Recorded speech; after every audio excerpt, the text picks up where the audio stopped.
Good morning, students. I hope you all are fine and studying regularly at home. Children, in the previous chapter of civics, we came to know about the fact that household work of women is not recognized.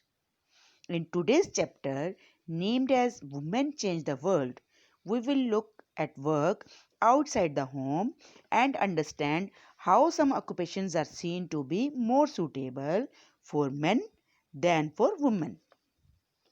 We will also learn about how women struggle for equality. Getting an education was and still is one way through which new opportunities were created for women.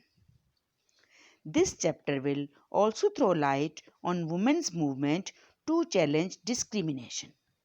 Before starting, let me tell you a story.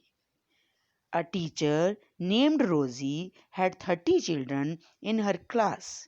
She gave professions like teacher, farmer, factory worker, nurse, scientist, and pilot to students.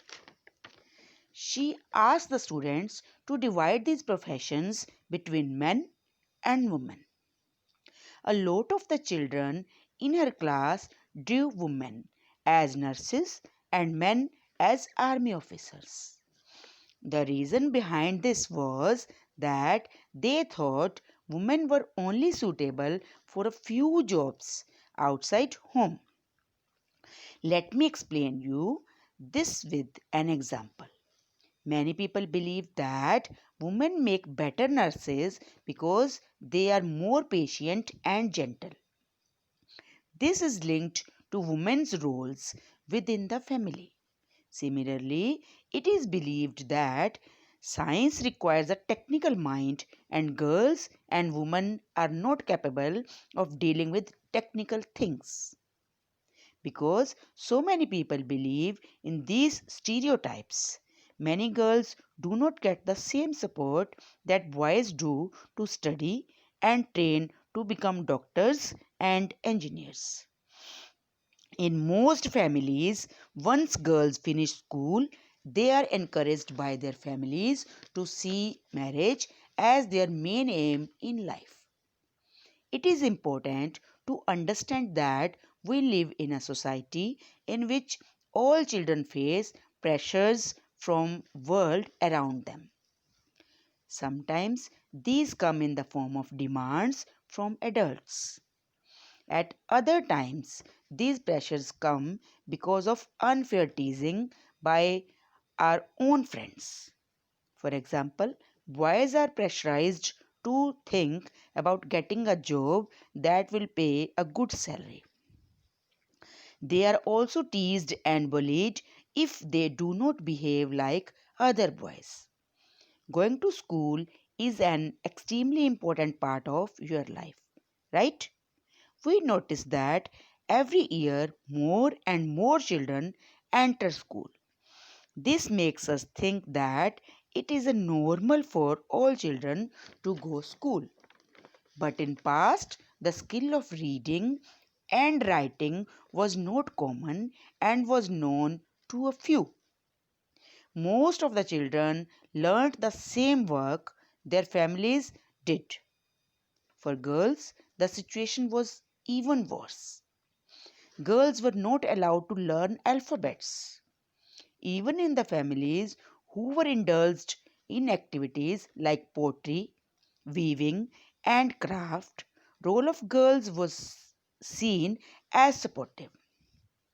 For example, in the pottery trade, women collected the mud and prepared the earth for the pots.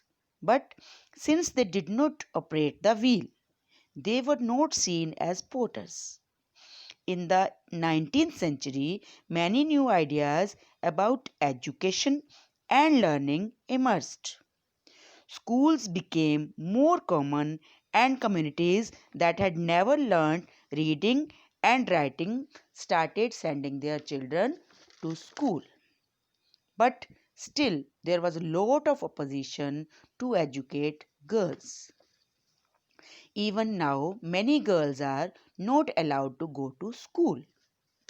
let us read about the experience of Rashu Sundari Devi, who was born in West Bengal about 200 years ago. At the age of 60, she wrote her autobiography in Bangla. Her book, titled Amar Jiban, is the first known autobiography written by an Indian woman. She was a housewife from rich landlord's family. At that time, it was believed that learning to read and write for women would bring bad luck to the family and become a widow. Despite this, she taught herself how to read and write in secret well after her marriage. She also shared her thoughts and said how she used to study and in what ways she learnt alphabets. After learning the alphabet, Rashu Sundari Devi was able to read the Chaitanya Bhagavat. Through her own writing, she also gave the world an opportunity to read about women's life in those days. She wrote about her everyday life experiences in details. There was a time when she did not have a moment's rest, no time even to sit down and eat.